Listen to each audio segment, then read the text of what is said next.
Good evening, everyone. Thank you for being here today. I would like to convene our meeting at 6 o'clock. Mr. City Clerk, may you please call roll? Yes, Mayor Pro Tem Melendez, Here.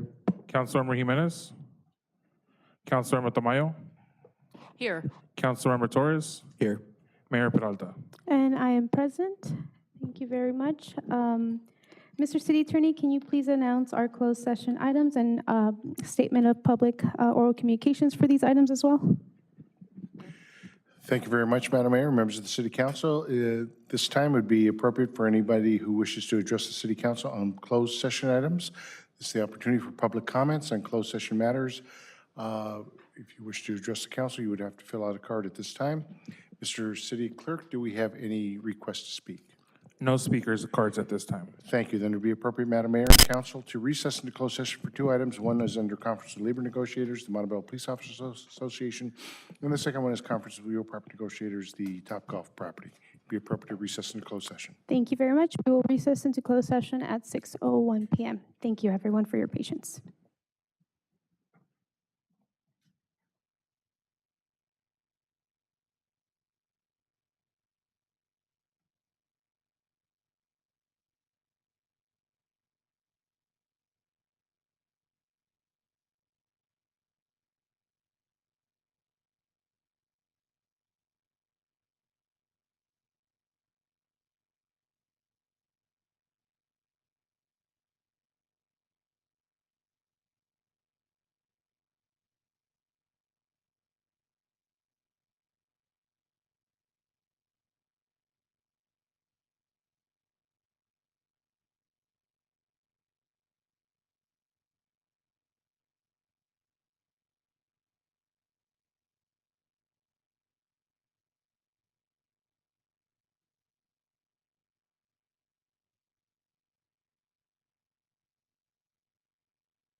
Okay, good evening, everyone. I would like to reconvene today's meeting at 7:03.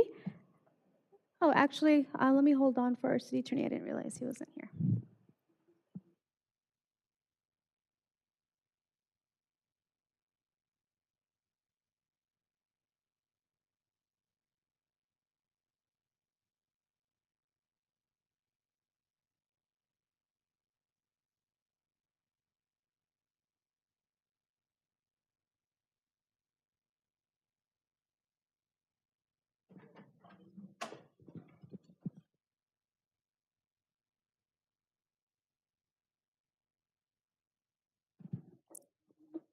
Okay, Mr. City Attorney, if you can please provide a report on our closed session items for today.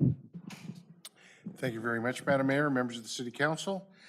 The record should reflect that the City Council, with all 5 members being present, discussed the items that were announced previously for inclusion in closed session, and the following is my report. On item number 1, Conference of Labor Negotiators, the City Council received a briefing from the agency negotiator. There was no final action taken. Direction was provided to the agency's negotiator, but there was no final action and nothing further to report. Item number 2, Conference of Real Property Negotiators. The City Council also received a briefing on that matter. There was no final action taken. Direction was provided to the city's negotiator, and that will be carried out accordingly, but there was no final action required to be reported at this time. That concludes my report from closed session. It's appropriate to continue with the open portion of the meeting at this time.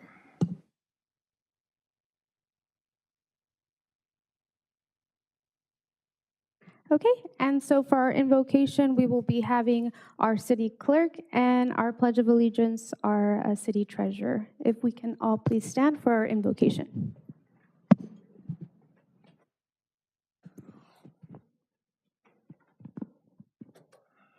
We are thankful for this day that you have given us, for its blessings, its opportunities, its challenges. May we appreciate and use each day that comes to us. We pray for the strength and guidance for each day as it comes, for each day's duties, for each day's problems. May we be challenged to give our best always, and may we be assured of your presence with us. Amen.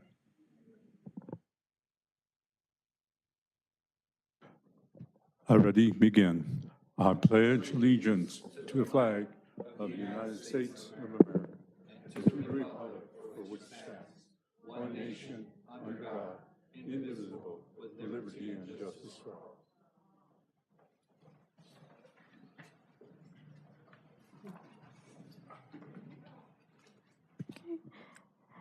Moving on to corrections to the agenda. Mr. City Manager, do we have any corrections?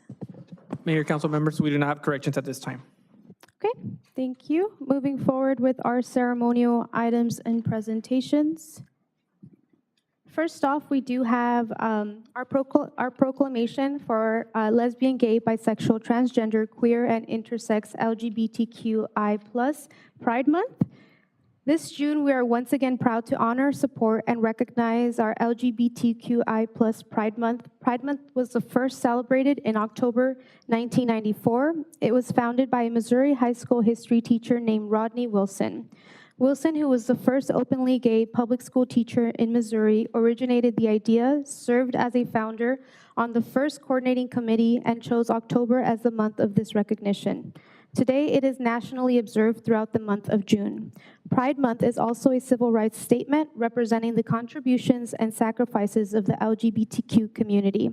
Throughout this month, the city's Pride banner is once again displayed at City Hall to show our solidarity and support for our community as a public reminder to practice love and embrace diversity. We will also be having our Pride for Stride this Saturday, so I do welcome our community to come out and show solidarity. Up next, we also have our proclamation for Juneteenth, which is Freedom Day. We also recognize the more recent historical acknowledgement of Juneteenth, an annual remembrance that commemorates the end of slavery in the United States. The actual date, June 19th, marks the day when federal troops arrived in Galveston, Texas in 1865 to take control of the state and ensured all enslaved people be freed. Juneteenth is a day for historic reflection, rejoicing, and educating one another about the significance and meaning of the day in order to make lasting improvements that enhance and build equality in our society. Juneteenth also celebrates the strength of the American spirit, recognizing wrongs and settling about to make things right. In this same spirit, we, as Americans, strive to advance the leveling playing fields and achieve ever greater social equality. To learn more about the significance of this holiday, we do encourage our residents to visit juneteenth.com. We also are having a proclamation for Post-Traumatic Stress Disorder PTSD Awareness Day. June is National PTSD Awareness Day. According to the National Center for PTSD, about 6 out of every 100 people will have post-traumatic stress disorder, or PTSD, at some point of their lives. In veterans, PTSD is slightly more common, with a 2023 study recording that 7 out of every 100 veterans will have PTSD. PTSD is treatable, but if not given the proper type of care, it can be fatal or may lead to preventable suicides. Raising awareness about the symptoms, signs, and conditions of PTSD and how to access treatment is vital to creating positive outcomes. With effective treatments and intervention, trauma survivors can feel safe in the world and live happy and productive lives. If you or anyone you know may be suffering from PTSD, there is help and resources available at ptsd.va.gov.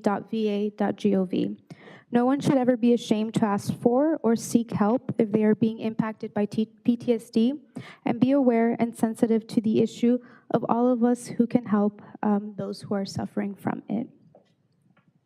I will go ahead and do presentation number 7 before 6, and that is a proclamation for National Gun Safety Awareness Day.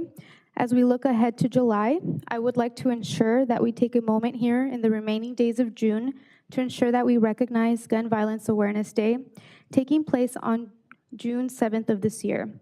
Gun Violence Awareness Day became a national event following the tragic death of Hedia Peddleton, a Chicago teenager who was shot and killed on a playground in January 2013. At the time, Peddleton was just 15 years old and just days before had performed at the parade for President Barack Obama's second inauguration.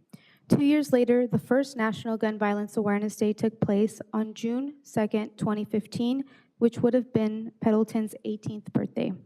Peddleton's loss is a somber reminder that more than 43,000 Americans are killed with guns and approximately 78,000 more are shot and wounded every year. Gun violence is also now the leading cause of death for children and teens in the U.S. Firearms accounted for nearly 19% of childhood death ages 1 through 18 in 2021. According to the Centers for Disease Control and Prevention Wonder database, nearly 3,600 children died at gun-related incidents that year. That's about 5 children lost for every 100,000 children in the United States. Gun violence is not inevitable, it is preventable, and in our region, we recognize that gun violence is a public health emergency. We each have a role in ending it. Let us all do our part to raise awareness of gun violence, honor those who have lost and suffered from it, but also do all that we can to end it. For more information on gun violence, how you can help prevent it, and Gun Violence Awareness Day, please visit weareorange.org. And lastly, if I can just have my colleagues join me to the front for our proclamation for National Scleroderma Awareness Month, please.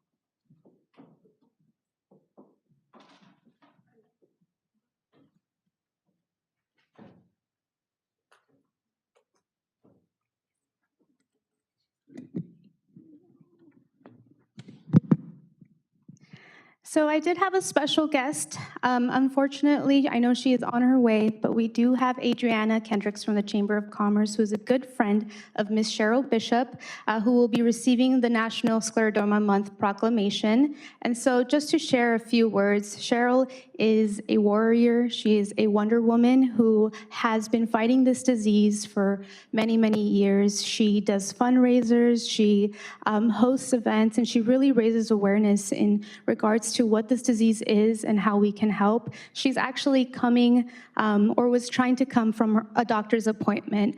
And so I'm very saddened that she's not here, but hopefully if she does make it, I would love an opportunity for our council to recognize her personally. But just to share a little bit, National Scleroderma Awareness Month is observed every June. Scleroderma is a chronic autoimmune connective tissue disease in which the body produces excess collagen. This causes hardening and thickening of the skin and internal organs. Scleroderma borrows from the Greek words scleros and derma, which mean hard skin.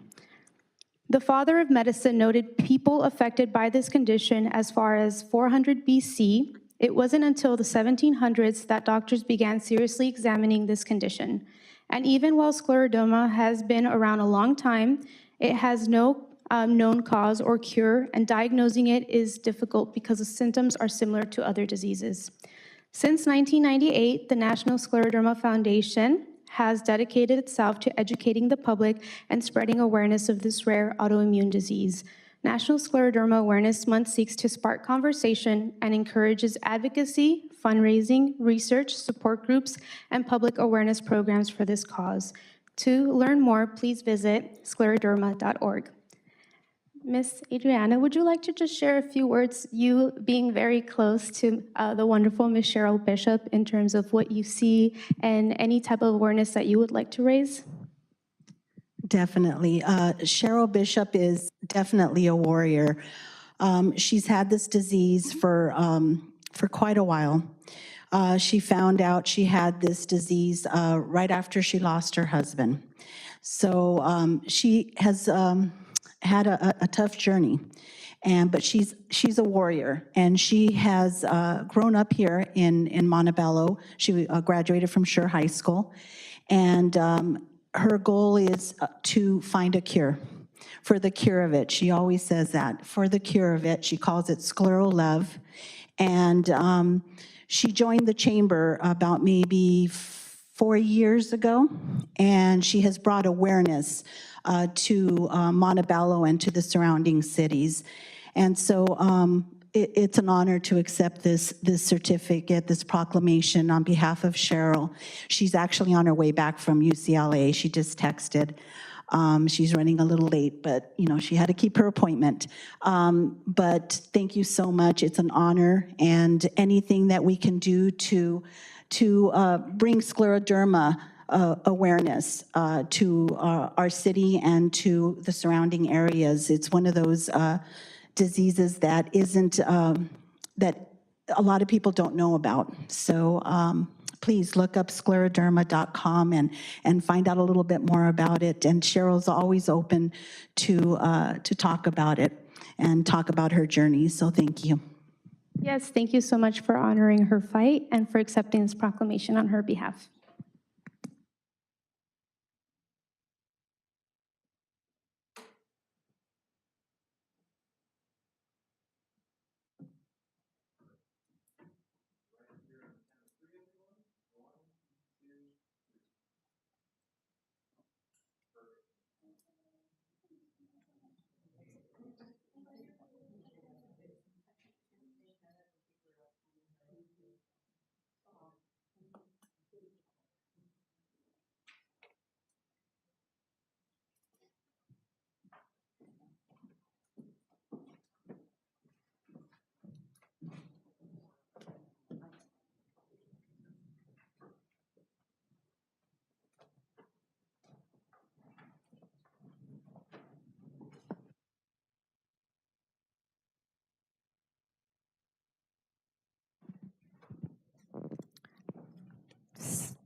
So that concludes the end of our ceremonial item presentations. Moving forward, we do have public comments on non-agenda items.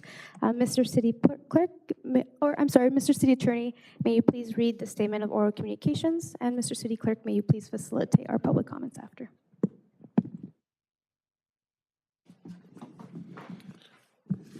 Yes, at this time, anyone who wishes to address the City Council on non-agenda items would have to fill out a card and submit it to the City Clerk. Mr. City Clerk, do we have any requests for non-agenda items? Yes, we do. First speaker is Caroline Sim, followed by Lanosa Allen.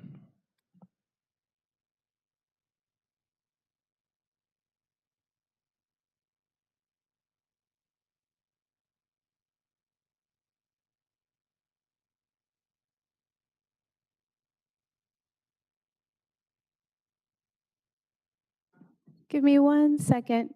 Can we confirm if the mic is on? No, it's on. Thank you very much. You may proceed. Okay. Hi, again, my name is Caroline Sim, and I'm a follower of Jesus Christ.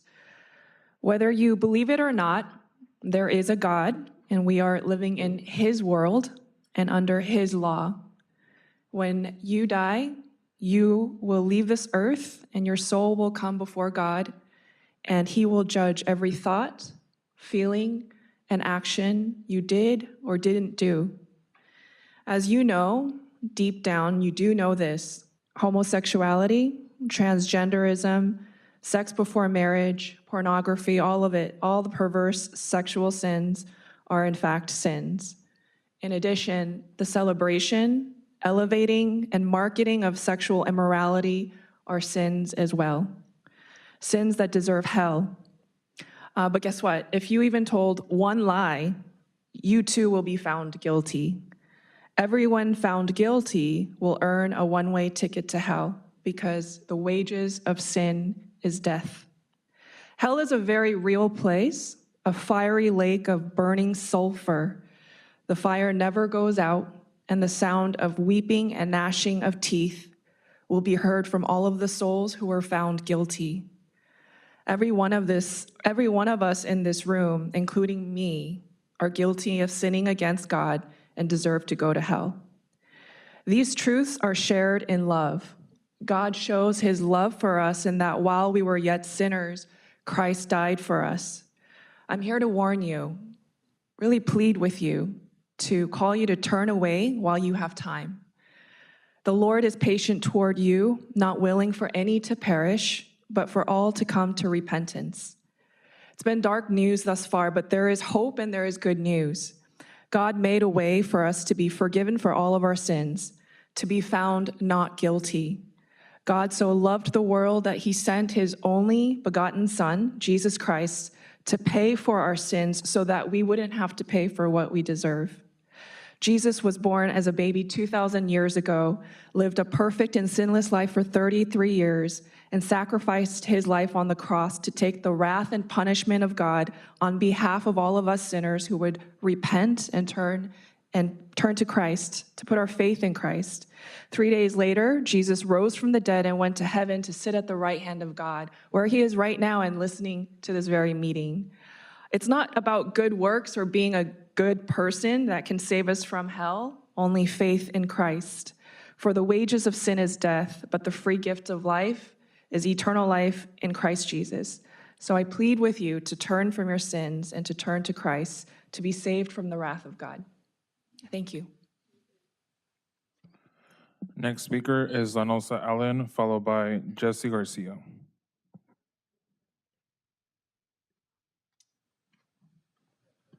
Hello, folks. Let me get this going. All right, good evening to Montebello City Council, Mayor, and Montebello residents. The Bible states in Leviticus chapter 20, verse 13, if a man also lie with mankind, is lie with the woman, both of them have committed an abomination, they should surely be put to death. Their blood should be upon them. That is capital punishment for the homosexuals. Deuteronomy chapter 22, verse 5. The woman should not wear that which pertaineth unto a man, neither should a man put on a woman's garment. For all that do for an abomination unto the Lord thy God. That is your transsexual, your transformers, your tranny community right there. My name is Alan Lanusa, resident of Montebello since 2009. Though I'm very occupied with the strenuous schedule and would like to participate more in these meetings, as there are many genuine concerns in the community, from the influx of homeless derelicts to illegal street vendors to street takeovers. You have people juggling balls all over the streets now, selling roses. I don't know why that's going on in the city. Unfortunately, time does not permit for me to come here more often. I do, however, make a conscientious effort to attend every June to address the LGBT homosexual flag that is placed in front of City Hall. Right, everybody sees it. It's crazy, it's outlandish. Also, the nefarious, egregious Stride for Pride queer parade, this year being held this Saturday on the 15th. I advise everybody here tonight in attendance not to attend or bring their children, their family, or even their pets to this place. It is not a safe place. It is not a good role model for any kids to see. It's outlandish for a man to dress as a woman or for a woman to dress as a man. That is absolutely crazy. And everybody behind me, they all believe the same thing as well, too. You guys are out of your mind, whoever's pushing this propaganda. Don't bring your kids here. It is important that we do not allow a window of opportunity for these people of this perverted lifestyle to contaminate the minds and our souls of our residents and our children. They do this through the propaganda, through parades, through ethnic studies courses in high schools. They're doing this drag queen hour now at the libraries. I hope to God that they're not doing this at this library next door to us. So we don't want that garbage. Get those people out of here. They just had a parade in Los Angeles last week. Keep them in West Hollywood, San Francisco, or LA somewhere. Just keep them far away from Montebello. That's all I ask. It's outlandish. Being this has been going on for 4 years now, they have already cultivated a stronghold in our community through this parade and the queer sympathizing city leaders, particularly Angie Jimenez and that man right there, David Torres. I believe he's you're engaged to some transsexual. I don't know what's that all about. That a man can marry a man or a woman with a woman. What does this country come to? I mean, what's going on? You guys don't believe in that stuff. You coppers don't believe in that stuff either. Speak out against it. This country is falling apart, and we are at the cusp of not fighting for it. You guys see what's going on, and fight. Have some grit in you, you know? What do you guys are men. That's what God called you guys to be men. Fight. Former President Barack Obama, a homosexual himself. Man, damn it. That's my 3 minutes, right? Next You speaker. guys get the gist of it. You guys know where I'm going with this. Stop this charade. Next speaker is Jesse You and Garcia, just to followed by stop it Rosemary already. Torres. Thank you.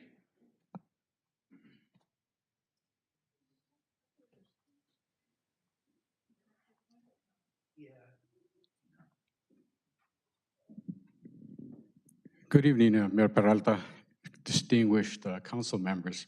It's a perfect segue from the last two speakers, except for all the nonsense they spoke about.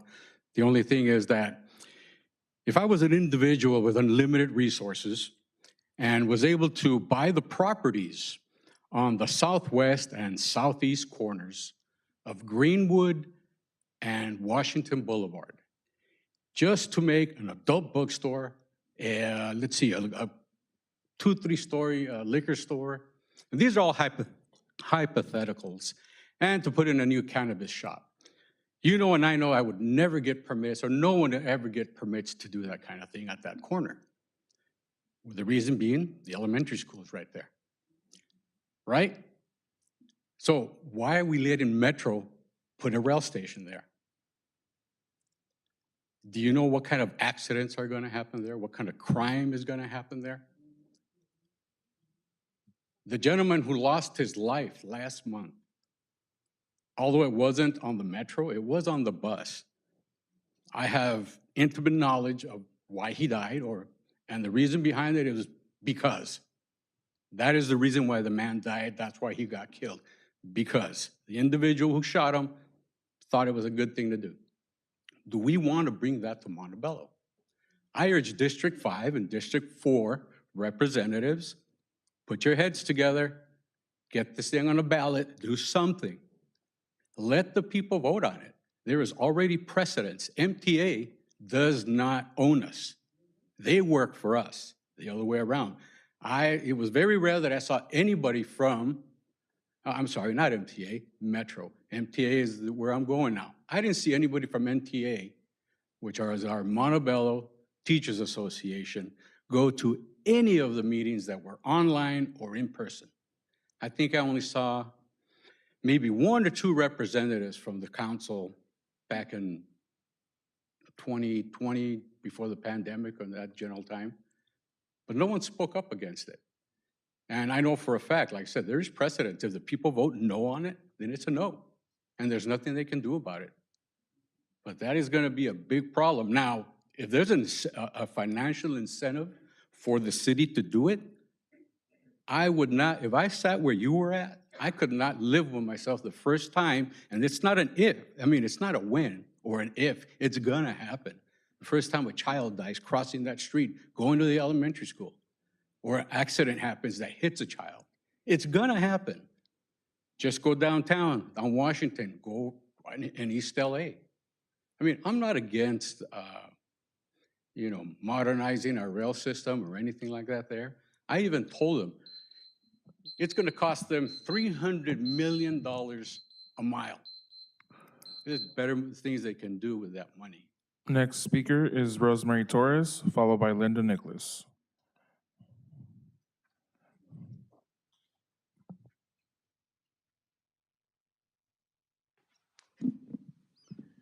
Good evening, City Council. I'd like to start by thanking my District 5 Council member, Miss Angie Jimenez, for a memorable Mother's Day event. I was pleased that I was invited to attend a celebration for all district mothers in the city. It was well organized.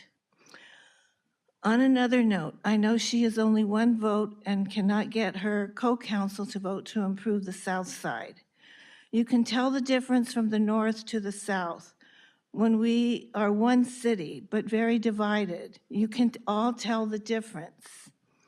Most homeowners purchase their homes here. We bought due to the city's own police department and fire department. We don't have to depend on outside services. That's a big plus. I love our pets, and yes, we need a dog park, but I wish you would spend some of that money for a police substation. Give us more police. When police are visible, crime will be a deterrent. Please give us more police to keep us safe. The South Side is deteriorating before our eyes. I am here before you to be fair, and South Side will start to look like the North Side. I understand we only have one vote, and now some want to recall our elected official. Ms. Jimenez, they want her gone because she is exposing the truth, or she did not vote for the 30-year contract given at the last meeting. I personally believe this council should learn to negotiate. Give a 5 or 10-year contract. Then if he or she doesn't fulfill that contract obligations, we could end and give it to someone that's more qualified, and the city won't be out so much money. On a final note, I'd like to thank Mr. David Sosnowski for the farmers market. We have a great time when we attend. On a personal note, when I dated my husband, he took me dancing every weekend, and I fell in love in his arms. You all know my husband. Thank you for your time. Next Thank you. speaker is Linda Nicholas, followed by Rosa Tamayo.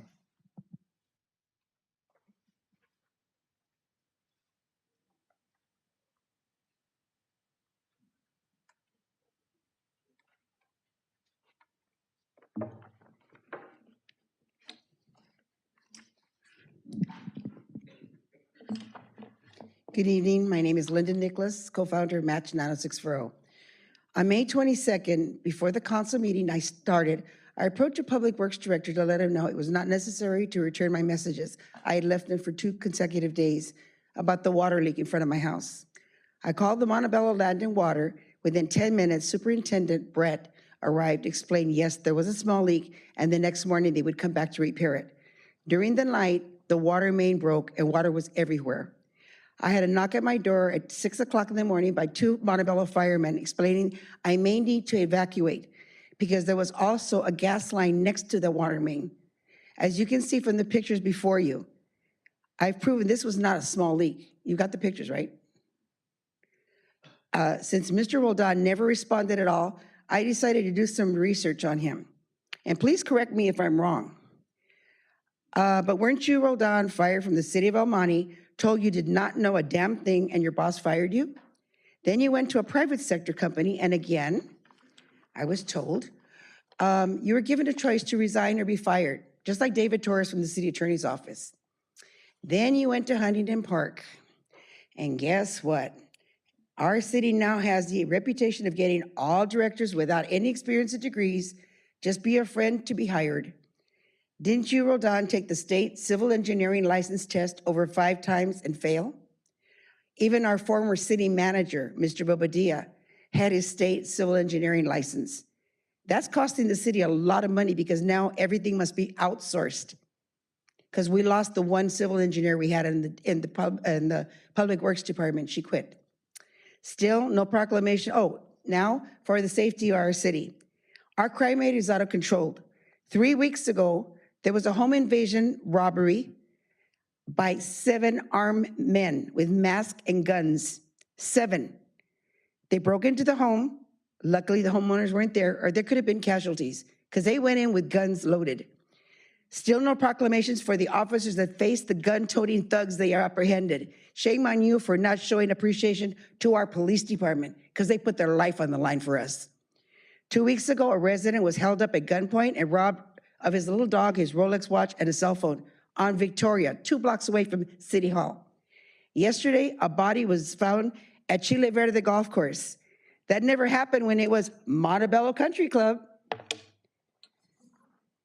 It was on Facebook that the marketplace owner, Barney, has been robbed numerous times and homeless are bathing in his restrooms. We did not need to waste $650,000 on a dog park. What we need is 2 more K-9 officers, more police force, and we will band together to stop the waste. You're not gonna waste $650,000 on a dog park when we need safety in the city. Now is the time for resident safety to take a priority. You need to take care of us. Next speaker is Rosa Tamayo, followed by Ana Brito.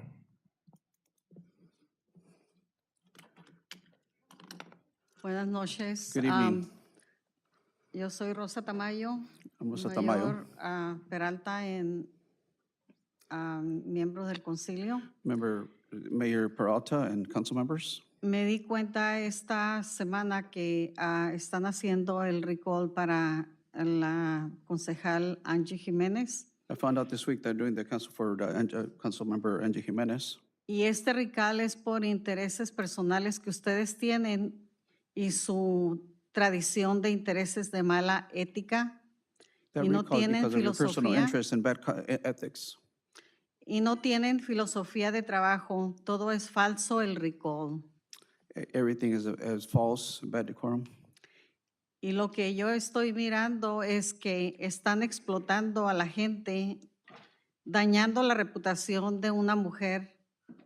What I'm seeing is that you're exploiting the people and damaging the reputation of a woman.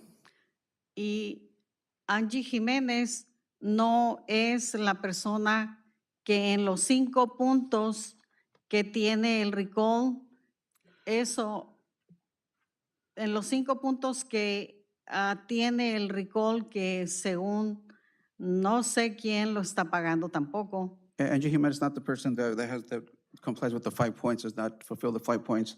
I don't know who's paying for that either. Pero la verdad no es estos 5 puntos que están explotando y dañando la reputación de la señora Jiménez. No es evidente, y es muy falso. Truth is, those 5 points that are being exploited are very false. They're not evident. Yo quiero preguntarle si el Señor de los cielos y la Señora de los cielos está pagando este recall porque está pagando a personas que son personas que muy mayores, que parecen mis abuelos y están cansados y se miran que pues necesitan su dinero. Pero ¿por qué hacen esto? I'd like to ask if the Lord and Lords of the skies are paying for the recall, because it's like for my grandparents, they look very old, and why do you do this? Y yo miré que algunos se sentaron por una hora porque estaban muy cansados y nadie les abrió. Y otros And I'd like to say that some just sat because of tiredness, and others, otras personas que estaban tomando las firmas, ellos estaban firmando por las personas que votan. And other Y people that were yo taking estuve down the mirando votes, esto en mi comunidad. taking down the votes are just people that were signing, and I saw this in my community. Porque no les abrieron las puertas y no les firmaron, entonces ellos estaban firmando.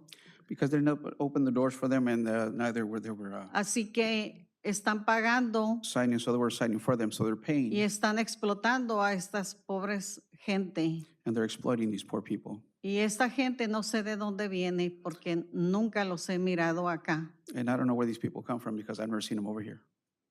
Así que nosotros, el Distrito 5 no está de acuerdo en este recall falso, que alguien lo inventó, alguien está atrás de todo esto. So those of us in District 5 do not agree with the recall because someone invented it, someone came up with that, someone.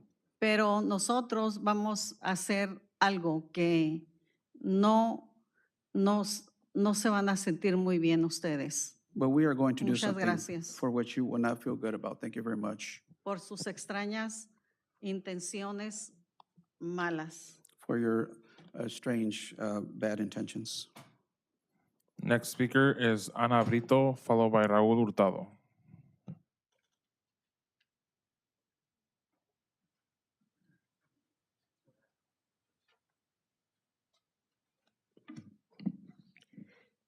Good evening, Madam Mayor, council staff, and audience.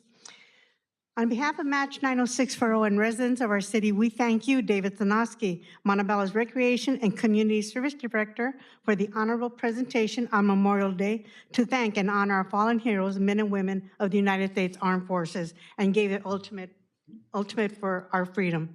I'd also like to thank Council Member David Torres, Salvador Melendez, Angie Jimenez, and Georgina Tamayo for display of patriotism in attire. Although Mayor Peralta, you could have chosen attire reflecting patriotism such as Supervisor Hilda Solis and Congresswoman Linda Sanchez did. You have a lot to be grateful and thankful for because you chose to succeed as an immigrant from Mexico in the United States, the land of the free, because of our brave.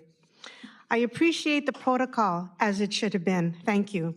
Although it was brought to my attention by a veteran in the audience that he noticed the lack of respect displayed by council by not putting their right hand over their hearts during the Pledge of Allegiance.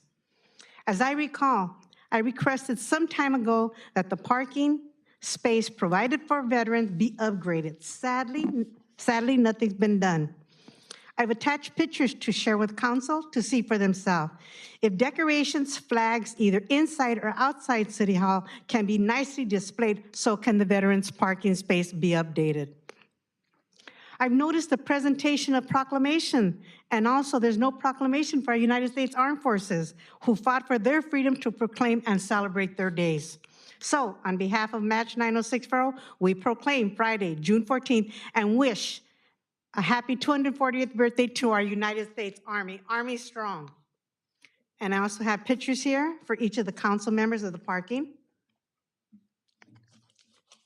And this one here goes on record, please. Okay, but please give them to each of them so they can see what I speak about when I speak about the parking. And I did mention it a bit ago, so hopefully something can be done. Thank you very much. Have a nice evening. Next speaker is Raúl Hurtado, followed by Tila Gregorian. Good evening. I'm really not prepared because I didn't think it was going to happen again, but it has. We're talking about the translator. I can give you a little history lessons when come up, and she says that she put on her negotiation hat, and she says she uses public transportation during the transit negotiations. Give them what they want. Oh, that was worth $340. She also has come up and said that, why can't we have taco vendors? People go to work and they're tired and hungry when they come home and they deserve their tacos. Well, that was worth another $340. She's come up here and told you how you spend so much money. Has she ever considered that part of that money that you're spending is for her translator?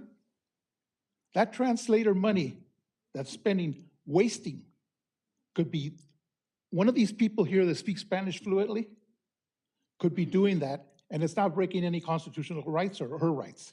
I'm not against her having her 6 minutes, like I told you before. I'm just tired of having my tax dollars wasted like that. I read to you before, too bad the city manager's not here, or there he is, right there. Ensuring taxpayer dollars are used responsibly. I don't consider that responsibly. I also think, I'm ashamed actually, that he hasn't put a stop to it, or that all of you have not told him to put a stop to it. I'm not blaming her. I'm blaming you for not putting a stop to it. Those are my tax dollars. And when she comes up here and makes these allegations that she's got 10 lawsuits going and she's going to put Montebello in too, and she's going to make it a class action. I thought class action lawsuits had to be certified by somebody, but yet I guess Arnold Glassman needs to make her a partner in her firm, in the firm or something, because he's got a lot of power. I can't believe you allow this to keep going on, because I think those tax dollars that are used, like so many people come up here and say that they want a South Side police station. That money could be used. I know it's not enough, but it could be used for that. I really am ashamed of all you people. I'm ashamed for her for coming up and speaking the way she does. I'm embarrassed. But it's your guys' fault. Now I have another alternative. Maybe if you want to allow this, maybe each one of you wants to donate $60 to cover her 6 minutes. How long would that last? I don't think very long. But that's what it's costing. That would cost you $60, each of you, the 5 of you. I'm really embarrassed that we have this going on like this. This should have been stopped a long time ago. It's costing the city thousands of dollars. I'm not blaming that man there because he comes to do a job, but there's other people that can do the job just as good as him. I've even been asked if I want to do the translation.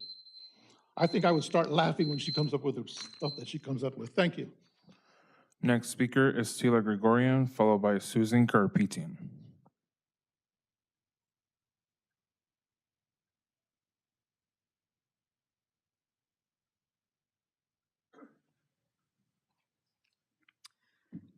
Good evening, City Council staff members and Montebello residents. My name is Sheila Gregorian, and I just have a couple of questions here that I sometimes don't understand who is responsible for them.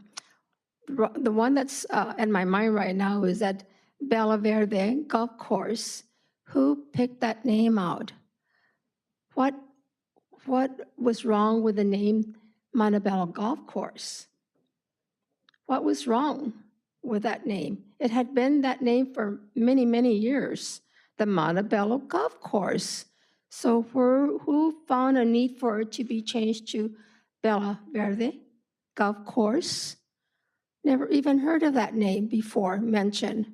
And if you're going to make changes like that, put it to the voters. Let us decide what we want in our city.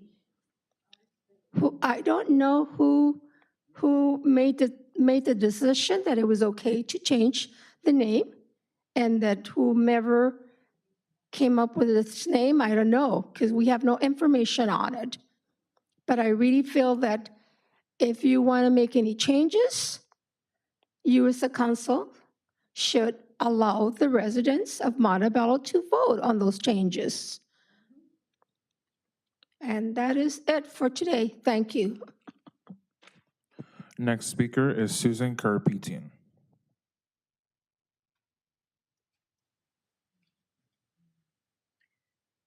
Good evening, all. I'm here about the doggy park, and I hope you guys have reconsidered not putting it here at the park. We've had few incidents this week, last night as a matter of fact, with dogs, 12 o'clock at night, barking, disturbing our peace. I had to call the police out. To have dogs barking all day long is going to really be disturbing our peace. And I will be calling the police. It's going to cost more city dollars to pay for the cops to come out and take care of this problem. So you need to make this dog park somewhere where it's not near residential homes. And where you're planning to locate this dog park is really close to the homes. So I'm here in hopes of you reconsidering this dog park. Give it to the Montebello Police. The police need 650,000. Let them get some more dogs. That's all I have to say. Thank you. Have a good evening. Mayor, that does conclude all speaker cards for non-agenda items. Okay. So that does conclude our public comments on non-agenda items. As chair and mayor for the city, I do just want to, on the record, state that I do not stand for the hatred that was spewed this evening in terms of the words that were said against our LGBTQ community. I also do want to state a specific comment in terms of our loved ones that are being mentioned. We signed up for this job. We ran for office, and you can criticize, you can demonize us all you want. That is our job, to listen and for you to be heard. But when you bring up our family and when you bring up our loved ones, I find that extremely disturbing and abhorrent. Criticize us all you want, but please leave our family and loved ones out of this. Thank you all very much for your public comments. And moving forward, we do have staff communications on items of community interest. Mr. City Manager, for those in the crowd, if we can please lower the volume, thank you. May you please share any items Mayor, of community council interest? members, thank you for that. Yeah, we have a few items of community interest that we wanted to talk about. One, we had a really great meeting with representatives from Adventist White Memorial this morning. As council may remember, earlier this year, you approved the creation of an ad hoc committee. That committee basically creates a venue for us to work in partnership with the hospital in terms of figuring out the operations, the transitions, long-term planning.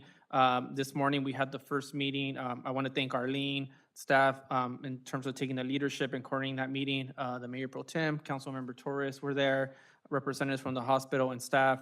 It was a very productive meeting. We got a really good sense of where they're going as a hospital, how we can fit in, how we can truly be partners moving forward. So the plan is for us to have quarterly meetings with them, but additionally, we want to welcome them to their community even more so, right? So we will be including them in events that we're having. Additionally, we will be coming back to council with updates in terms of just the long-term plans that are happening in the hospital. So we're very happy that we had that meeting in the morning. We have a couple items that I would like staff to talk about. Caesar, I want you to talk about the ACE project closure that's upcoming. Thank you, Mr. City Manager. Yes, so the grade separation project is looking to start to close off Montebello Way starting July 8th. And this will be a 3-year process in which Alameda Corridor East will be working on the underpass. They're looking to have a groundbreaking on the 10th of July, which is Wednesday at 10 a.m. The staff and City Council are invited to that. I will add on this item, we are coordinating closely with representatives from San Gabriel Valley COG, the ACE project managers. We encourage residents to keep an eye out for information that's not only being distributed to the impacted communities, walking and notices, but also on social media, on our website. And just know that we are coordinating internally to make sure that we lessen the impacts to residents. Speaking of that, or the impacts potential to residents, wanted John Sorry to talk a little bit about a potential route realignment that's going to be done as part of this project. Thank you, Mr. City Manager. Good evening, Mayor Peralta and honorable members of the City Council. John Sorry, Acting Director of Transportation. This evening, I'd like to share with you as well as with the community of some upcoming service changes that are going to be coming to Montebello bus lines as a result of the ACE project. Beginning June 30th, Montebello bus lines will implement a realignment of Line 20 to accommodate for the construction that the ACE project is bringing to the area of Montebello Boulevard and Olympic. As we're aware, there's going to be the construction of a bridge that will create a roadway underpass for our vehicles to be able to access as it relates to traffic for Montebello and for Olympic. Line 20 is our San Gabriel Valley Boulevard route. This line, it provides service north and south between San Gabriel, Rosemead, and Montebello. And it's a route that we operate along San Gabriel Boulevard. It runs along the shops at Montebello. It services Montebello Boulevard, Greenwood Avenue, and then it conducts a loop where it ends in the south end at Telegraph Road. This realignment will occur a week ahead of the full closure, so June 30th is when we will implement our realignment ahead of the July 8th full closure that will take place. In addition to the full closure, there will be some intermittent closures of Greenwood, Maple, and Valley during this construction period. Again, to Caesar's point, this will be for approximately the next 3 years. So Montebello Boulevard, Montebello bus lines, we have had some additional service changes that are scheduled for September of 2024. So from June 30th to September of 2024, we will be monitoring the performance of Line 20 to see how the impacts or what the impacts are to traffic. And then we will make sure that we continue to provide we'll make the changes as needed to provide consistent service to the communities that are impacted by the ACE project. As mentioned before, again, all this will be on social media. We'll be Yes. disseminating this information to the public as much as possible. So currently, the realignment is being promoted on our social media handles, our website, and we'll continue to make sure that we provide that information to the community. Thank you, John. Appreciate it. Next one, Mr. Sosnowski, regarding the Strive for Pride event, if you wouldn't mind talking about that. Thank you, Mr. City Manager, Mayor Peralta, members of the City Council. Just want to proudly invite everybody to this Saturday, the 4th annual Strive for Pride event, taking place at Montebello City Hall from 8 a.m. to 11 a.m. Meeting up in front of City Hall, there's a free 5K run and walk for everybody that wants to participate in partnership with the local Run Montebello Run group. Just some quick information about this event. Once again, it's our 4th annual Stride for Pride event. That's taking place in front of City Hall, parking available off of Master Place on the east side of City Hall as well as west side of City Hall.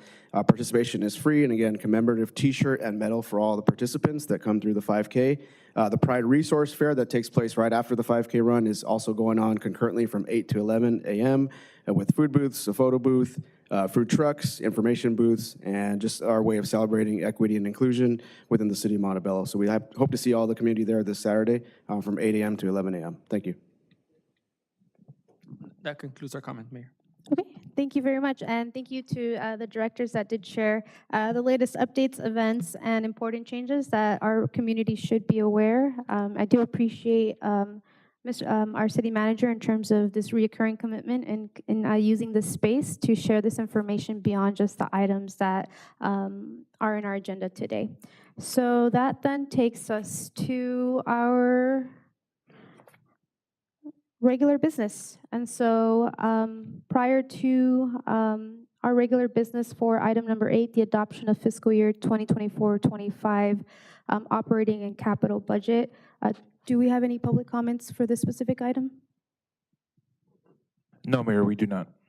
Okay, and so we do have a presentation by Director of Finance, Mr. Salorza. The floor is yours. Thank you. Thank you, Mayor, Council. Much appreciated.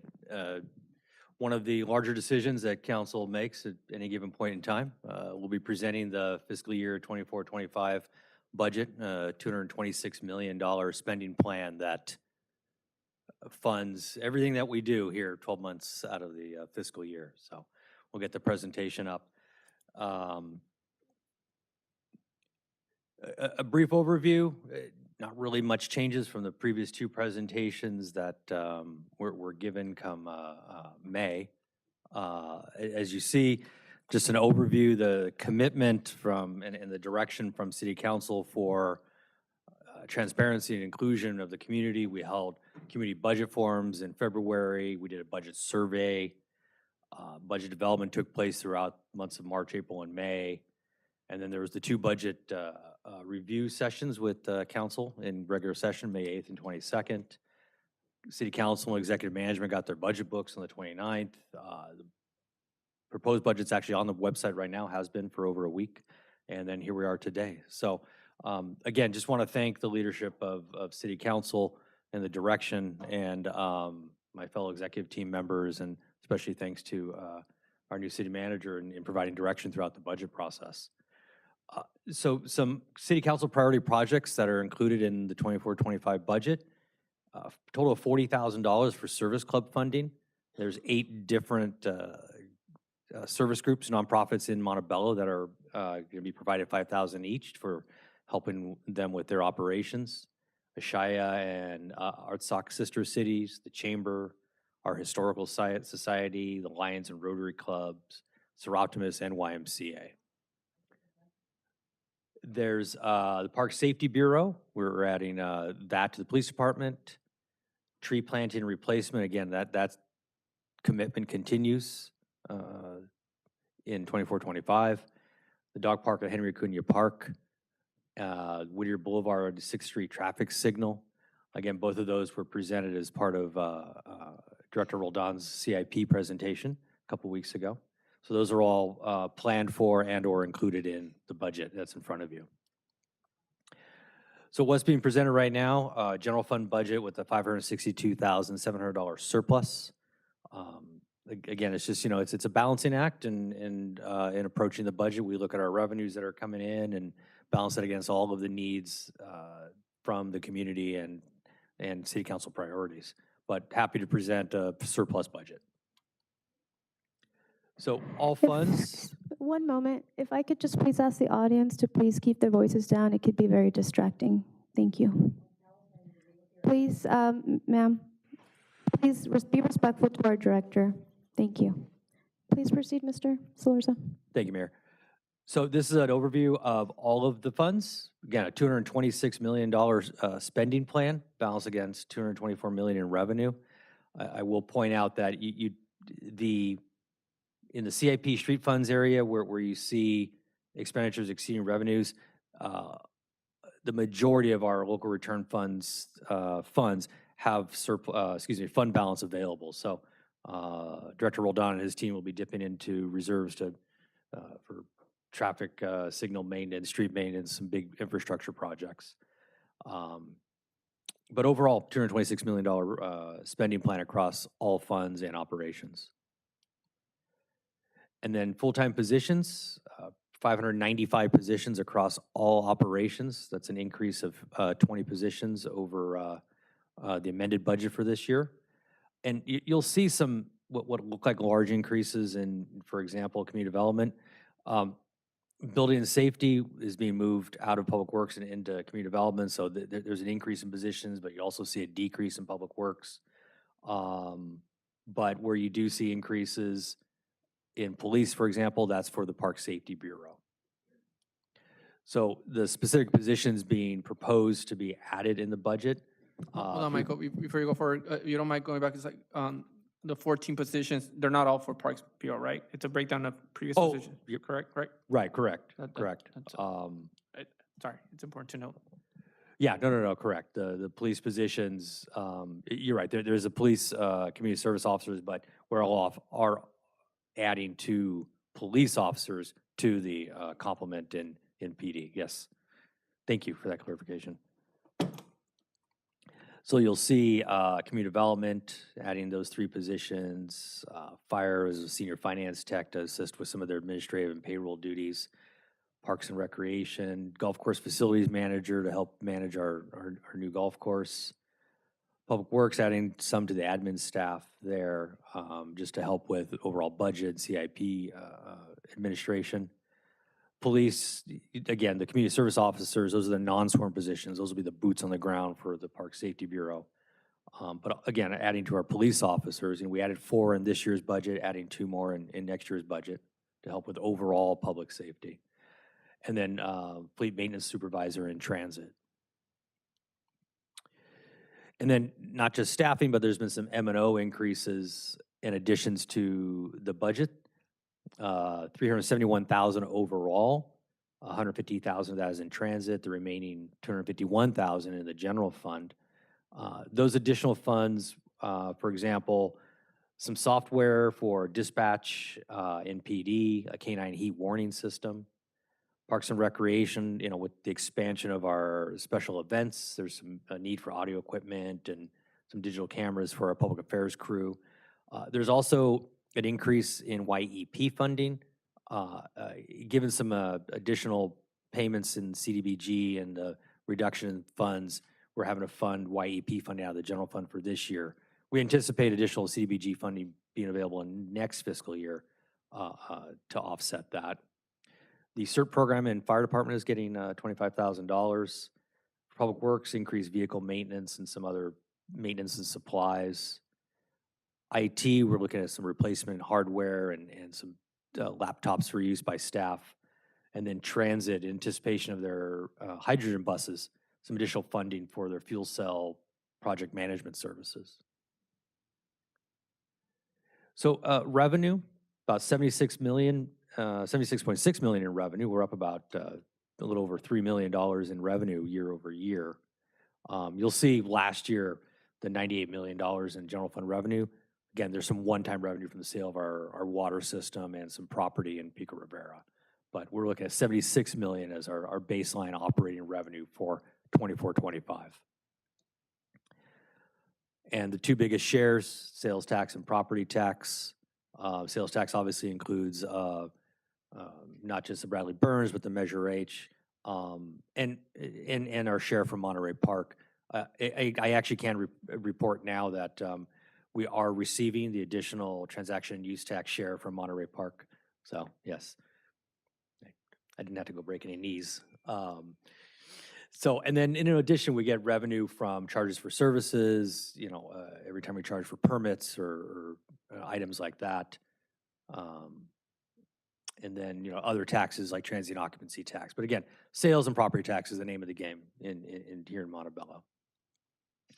And on the flip side, we see expenditures of $76,100,000, up about $3.4 million. And you know, depending on the department, depending on the operation, there's been some increases and some decreases when you look at the 23-24 adopted budget. But overall, a $3.4 million increase. So obviously maintaining, but also expanding services where necessary. And you know, as things get more expensive, throwing some more money at contracts and supplies where things are increasing in terms of the cost of doing business. And then police and fire, the two largest operations here, at least in the general fund. What's not shown here is transit. Transit is the largest operation in the city by dollar-wise, but they're out of their own transit fund. But yeah, you know, over 50% of our budget committed to public safety. So again, speaking of transit, looking at a $37 million budget for, I got an extra digit in there, 37.801 million. A little decrease from last year, and again, there's some variances in the various divisions based on, you know, some more accurate budgeting, and then, you know, the absence of some one-time expenses that were included in the 23-24 budget that don't need to be in next year's budget. And then our hotels continue to do well, especially in the last couple of years post-pandemic. For the Hilton Garden Inn, projecting an $805,000 operating surplus. Again, their occupancy continues to do very well. High 80s, low 90% is doing very well there. Almost fully recovered when you look at their occupancy numbers back to 2019. And then Home 2 Suites, a healthy $2.7 million surplus projected. Again, their occupancy is doing very well also, like hovering in the low 90s. So very good, solid operations. And as always, you know, those expenses, the expenditures there include payment of the debt service. So, you know, the city fortunately has never had to pay for the debt service. The hotels pay for themselves in terms of that, as well as their operating expenses. And the capital improvement program, $37.2 million proposed for 24-25. But again, you know, some of these are obviously more than 1 year, but you know, we have a lot of paving and other road improvement projects planned for there for the CIP program. And that's it. Those are the presentation I have. Obviously, again, you know, want to thank the council for their attention and their leadership throughout the budget process, and thankful to the executive management team and my staff. So thank you. Thank you so much, Director Solorza. I'll go ahead and go down our roll call for this evening. And so, Mayor Pro Tem Melendez, do you have any questions? Yes, thank you. Jen, thank you for the whole process. Since you've been here, it's been really easy to understand the budget and seeing the different buckets that come in, you know, buckets of money, and just understanding where we can get certain funds, where funds are allocated, It's a lengthy process, but it's extremely rewarding to see all of it come together. Just a couple of questions. In regards to one of the last slides, under the capital improvement program, yeah, right there. That one. The paving the way project, when we're looking at carryover appropriations, what are we looking at here? Is there funding for us to continue with the paving the way project? And There's about $15 million, give or take, of bond proceeds still left that are available for that project. And city manager, would that be directly to like street projects, or, and that money's not tied? Well, I know it is tied because we do have like a, every year, we allocate certain streets, but would you be able to explain a little bit more about like where that money is going to go to? Where is it planned? Or how we? Or we're planning, because I know we have the, we approved the bond for it, and are there already streets tied to that? Can you remind me of? No, I think a couple might be, Caesar, there's a couple already in planning, but one of our goals is to actually come back to council and kind of let you know some recommendations based on the funding, the streets. I think primarily the funding's left over for arterials, right, Caesar? But there are some streets already that were in development even before I got here. Yes, sir, that's correct. So one of the streets is currently under design. It's Montebello between Los Angeles, and it goes north to where Lincoln is. And then there was also a 5-year CIP that was set maybe last year or so, which certain streets were chosen. So we're currently going through that. And Michael has already informed me about, the need to actually spend some of that money and so forth. So we're working in engineering to make sure that roadways are paved correctly, and that we do utilize a lot of this non-general fund funds to make our streets safer and just better rideability and so forth. So, but obviously before coming in front of City Council, there's a much larger discussion with the City Manager's office on which streets have been kind of pre-selected, and then the decisions were made several years ago with to pave certain streets, but I don't think there was really a true science behind why some of those streets were chosen. But we'll come back in front of City Council and make sure that there's a general consensus by which streets we're going to pave throughout the city. Got it. Thank you. And then my other, just for clarification, the variance on the public works, budget, that's in regards to, is that like specifically employees or? So the variance there, about $1 million of that variance is due to two things. The building division being moved completely from Public Works to Community Development. It's about $700,000. And part of it also is finding is about $350,000 in savings. Kudos to Caesar and his staff for having the creativity to find that part of our street sweeping contract can be charged to Proposition C.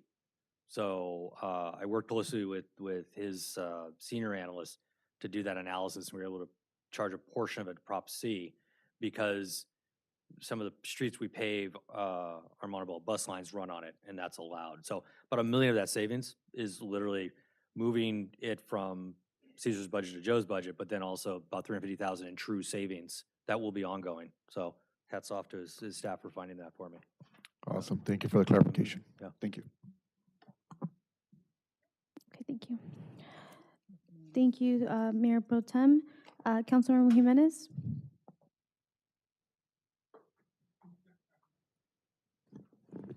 Thank you, Michael. I have the same question I had 2 meetings ago. Is there something I'm missing, and I know that you're probably prepared for this question, any funding for the substation? Because I understand we were supposed to possibly find this under Public Works. Yes, Councilmember, defer to the city manager on that one. Yeah, happy to try to address that. So one of the challenges we have in the budget's obviously, especially in the administration, trying to balance the needs between the needs and what's available funding, right? One of the things that, as I started my tenure, I would say one of the biggest things that I get asked about, either from council or residents, is park safety, about the incidents that happens. One of the issues that and that's reflected in our budget in the sense that if you see some of the investments that we're making, we created a whole new Parks Bureau division. We created staffing there. That was based on the direction that council gave, based on a consensus. If I remember correctly, the mayor brought up as a council oral. Council gave consensus, gave direction. We worked based on that information. As we went back through our files and the meetings that happened, there was no direction given on this substation. A council oral was never brought up. You never made an action. There was nothing really for me to work off of. Now, the Park Bureau, those actual bodies, those offices are there, are going to provide immediate 7-day coverage right now. We are committed to try to figure out something with the substation, which is a capital project, which will have a longer lead time.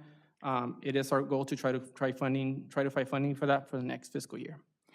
Okay, so 2 meetings ago, I asked you, Mr. Zalorza, what was needed, and both of you were looking at each other very confused. We had Chief Espinoza do a walkthrough with, I believe, David Sosnowski, correct, David? Correct me if I'm wrong. There was some sort of budget that I think that was roughly estimated for the upgrades, which I believe was somewhere between 50 and 75K. Now, I can't believe that understanding that the district which I live in the South Side, is the most neglected in terms of everything. We have people complaining, now we have this project, so now it's gonna take longer for any patrol to come to the South Side. This is highly irresponsible, so whether it was in our orals role or whether, one of us, we have talked about this for the past almost 3 years, a substation. Now, I can't imagine that, Mr. Zalorza, why wouldn't you, or you, Raul, revisit this conversation or reach out to the chief during after our last meeting? Okay. Understanding that District 5 needs this substation. We have talked about this. We do, again, I love dogs, I love animals, I have pets. We have a dog park that is coming to our city in a different district. How is that more important than a substation in the South Side for PD? And I want my District 5 residents to understand what Mr. City Manager is saying here. We're gonna take a look somewhere down the line to see how we can budget for this. Do we currently, Mr. Zalorza, have money to consider this? Given that you were given an estimate, a rough estimate. I don't know what numbers you're referring to in terms of the cost, but there's a standing building role. Do you know what the assessment that was made for this substation? You must know more than I do. But what I can tell you. Well, you should have done your work, Raul. And I believe I have, because this is District 5. You have 5 districts. Correct. So okay, we created a parks division this is a dire need in the South Side. It is right next to our park. Now that we have park rangers, where are we going to put all these people? We need this substation in the South Side. So I'm going to ask my colleagues to please support me on this, because there is no way that this is going to have to wait another year. We have the funds. We're not going broke. Correct, Mr. Zalorza? You're very smart. You're a very smart man. And so far, you've been able to keep our city afloat and we have a surplus. We have a very generous surplus. So I hope, and I'm gonna ask my council colleagues right now to please consider adding and making an amendment to be able to go out and figure out how we're gonna work with Chief Pelaez, with Chief Espinoza, so that we can get this figured out. Not till next year, not in 2 years. Does that conclude your comments, Councilmember Mayor, I do want to Jimenez? clarify, for the record, we are, based on the direction the council gave, we are creating a parks division with actual physical law enforcement presence, 7-day coverage in each park equally. You balance that against what is a physical structure as opposed to bodies. I would argue having actual people enforcing the laws, enforcing public safety is paramount. And again, we will be working towards creating some type of substation in the next fiscal year. Not in the fiscal year. This is unacceptable, Raul. I know that we have some District 5 residents here, and I see Mr. Joseph Sanchez back there who has been very outspoken on this also. This is not okay, and I'm going to ask you also, Sal, and both you, David, you're right. You're adjacent to this district. Do you understand the importance and the meaning of having a substation in the south side, Raul?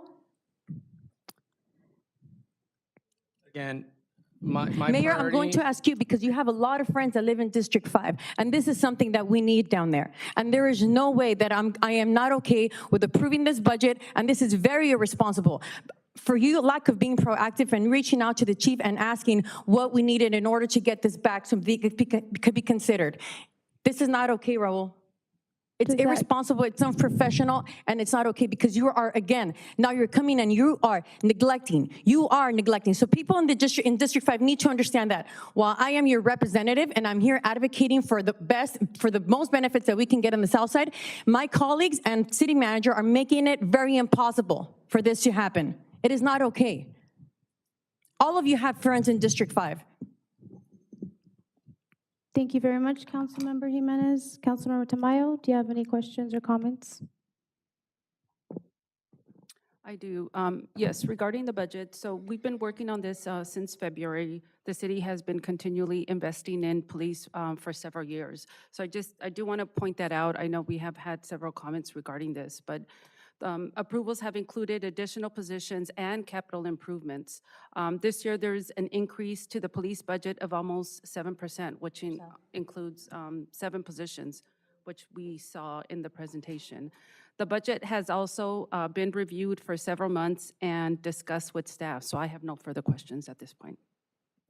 Thank you very much, Councilmember Tamayo. Councilmember Torres?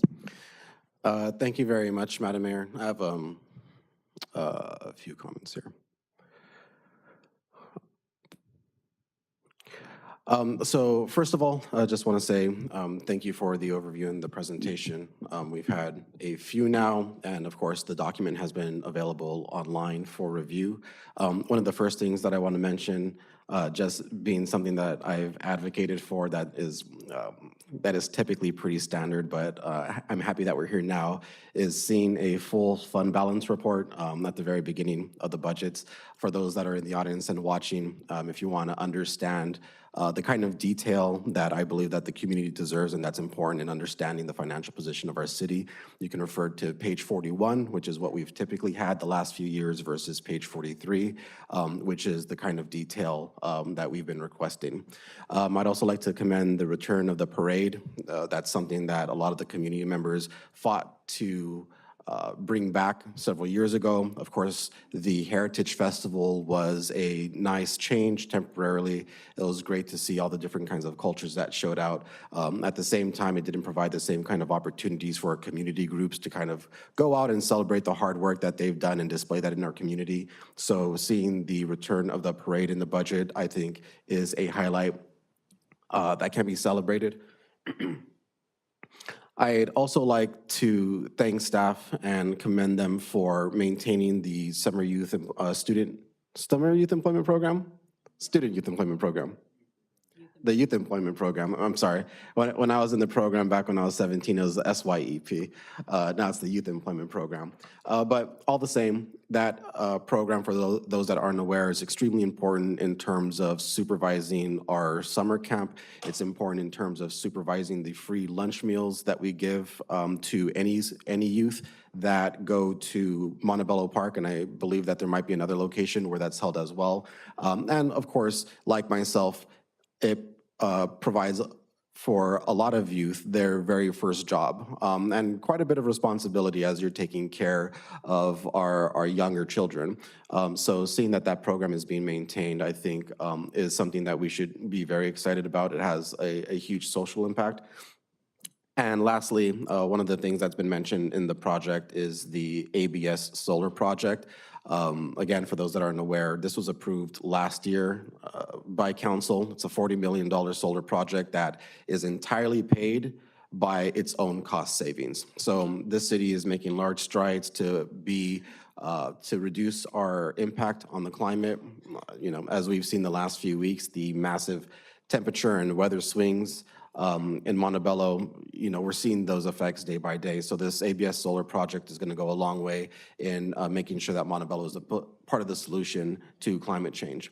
Now, I'd like to just quickly respond to some resident comments about public safety, about how one expenditure is more important, more significant than the other. My message to those residents and for the understanding of those watching is that this city, when you're running an organization that has a $200 million budget, you're doing a lot of things at the same time. As we're trying to improve public safety, we're trying to improve infrastructure, we're also trying to improve morale, and there are, varying priorities that council members bring up. We're supposed to talk to each other, reach a consensus, put those ideas forward, and set those priorities. To that point, and to the kind of public safety improvements that we've seen, particularly over the last year and a half, and this is all available in the budget presentation. If you go online to the finance portion, you look at budgets, you can pull up the proposed budget, and this is on page 16, so you guys can follow along with me. But I want to draw everyone's attention to two particular rows, those of police and those of fire. And this is strictly talking about the number of employees that we have in those departments. It doesn't count the investments that we've made in materials, in equipment, in facilities, and all kinds of other areas. We're talking about just personnel. So when you look at 2021 up to the end of 2022, just before, well, I guess this would be fiscal year 2022-23. So you're talking about July 2021 all the way to June of 2023. From that time period, our police force increased by 4 personnel, 4 full-time equivalents, from 103 to 107. So over a 3-year period, we had an increase of 4 personnel. Over that same period of time in the fire department, we had an increase of 76 to 80 personnel. Again, 4 personnel for police and fire from 2021 to 2023. Now, from the last budget cycle, the most recent one in July of 2023 of last year to now, we're looking at increasing the number in our police force from 107 to 114. So almost double in the last year what previous administrations took 4 years to do. We're doing that in just 1 year. Second of all, when it comes to fire, again, 76 personnel to 80. Just last year alone, from July of last year to June of this year, we increased our allocation by 18 personnel. So if you combine police and fire, we're making an investment in our public safety units of 25 personnel just in 1 year alone. And I just want to make sure that that's highlighted. This is available in the proposed budget. It's available online. You can go back to our meetings and re-review these conversations. But to try and characterize that somehow we're not paying attention to public safety and we're not doing what we should there is really is off base. I think it's also important to talk about the comments by one of my colleagues. There's this allegation that that an assessment was conducted, that numbers were presented, and I would just be curious on how staff received that direction. As far as I recall, in all of our meetings, there was never a council direction to the city manager and to staff to create that report, and I would be really curious to understand if there was some kind of undue pressure that was placed by the council member in creating those numbers, which is funny because when the allegations of harassment arose in my own case, it seems that those same communications were deemed improper by that very same colleague. On top of that, and with all due respect to my colleague, it does very much seem like grandstanding. Over the last 4 years that the member has been in the majority with multiple opportunities to drive that kind of policy. The emotions and the words that we see this year have never been expressed before. And so, I would apologize if I seem a little skeptical that, this display is actually care and concern, being that the member has lived in that part of town for, I believe, the better part of a decade or over. And lastly, I think it also just generally speaks to what being aware of the role of a council member and the avenues that we have to make these policy changes, the ability, the courage, the respect for one another to have conversations, to honestly express our concerns and our policy goals, and to create a consensus is important. To stand alone as a single individual is completely within your rights. I myself have been on the short side of a 4-1 vote several times, but to somehow insinuate that a single voice can drive that kind of funding, that kind of analysis, that very same colleague in the past has deemed that serious enough to warrant an admonition. So I would just, be very curious about all of that. And lastly, as my final comment, and, I would like to commend council and my colleagues for the steps that they've made in terms of receiving feedback from the community in terms of park safety and the ways that we create programs to increase that safety. I do have to admit that the concerns about the program that I stated over the last few months still linger. And so I would ask that this new park bureau that we're creating be revisited in a year's time as to if we're really seeing significant decreases or decreases in crimes and increases in the perception of safety.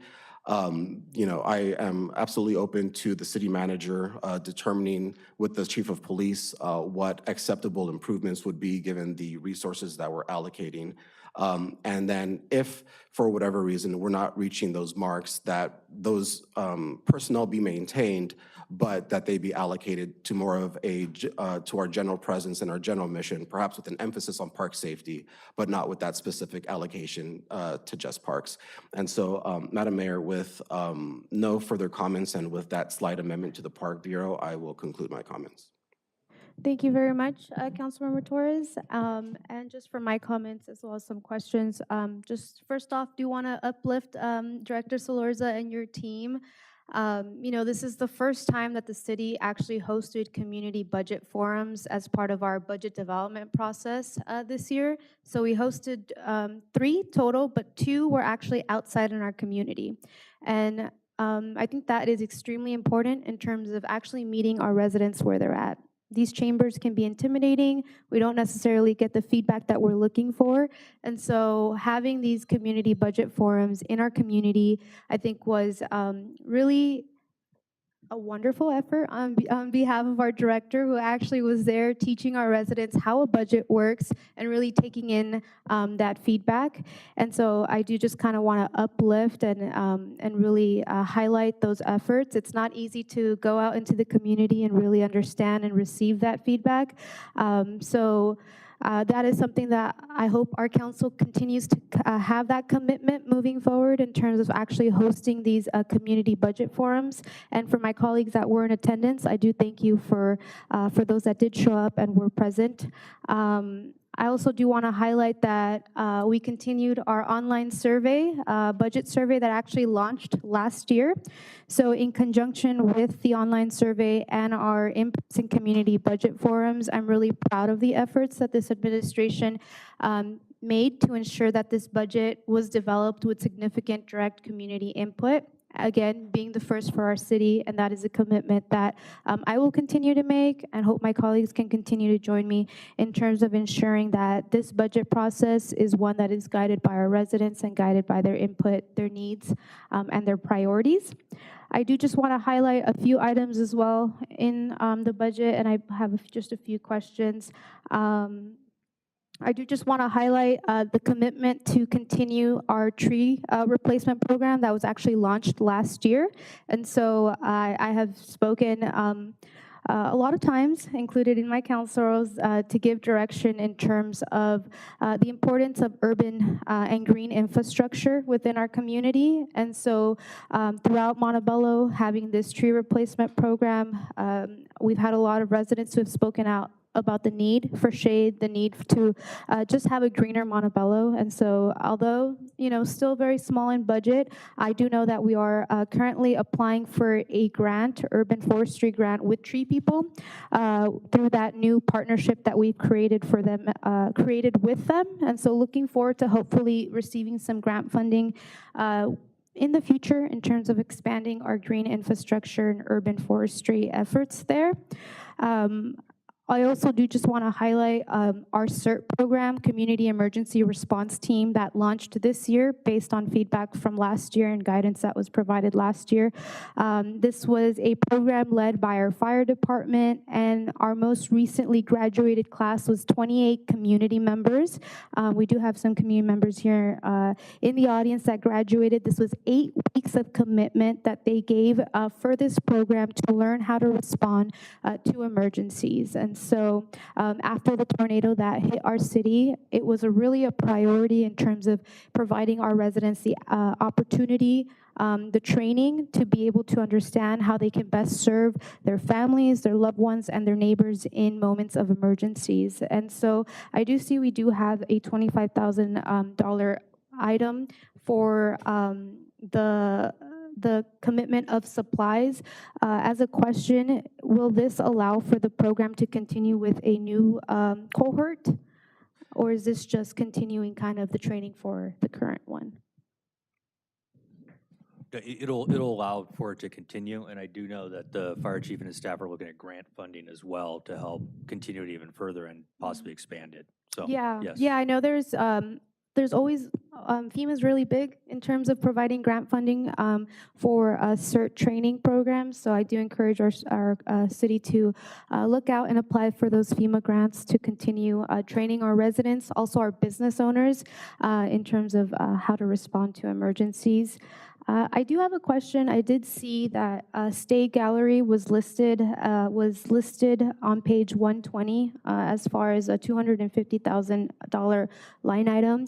I'm very supportive of the arts, and actually am very well aware of State Gallery and their presence in the city of Downey. I haven't necessarily seen them in the city. I have here on my notes that they have them under 715 West Whittier. Can you provide maybe some insight in terms of that? Or Yeah, so yes, so the State Gallery, I know that was put in the 2022-23 budget. There is no funding for 24-25, and I know there was a discussion and a vision of using some city-owned property for that. And at the time, there was a $250,000 in the budget for 2 years ago. Again, per city council direction, we can revisit that, but for now, there's no money in the 24-25 budget for that. Understood. Thank you very much. And then I do want to highlight also the financing for a new fire truck. So this was actually approved back in 2022, and I think that goes to show, right, a lot of the work that gets done previously really takes some time in terms of being fruitful. So we will be receiving this new fire truck, I believe, at the end of this year, with the financing now beginning and being appropriated through our budget process. And I also do just want to highlight the position for Deputy Director for Economic Development. Back when we had our strategic planning session, one of the main items that came from that session was the need to expand our economic development efforts in the city. And so back then we had come to a consensus to start with an economic development manager, Mr. Jose Gardea, who has filled that position, and just want to uplift really the incredible work that he has done to build the relationships within the city of Montebello with our local business owners, our small mom and pop shops, but also really working with our director, Director Palumbi, in terms of being strategic in how we incentivize and bring in other businesses to come and invest here with the city of Montebello. So seeing that expansion within that specific division, I think, is really uplifting in terms of the potential and possibilities that could come to the city when it comes to investments and businesses, as well as expanding our workforce and opportunities that we're providing to the residents of our community.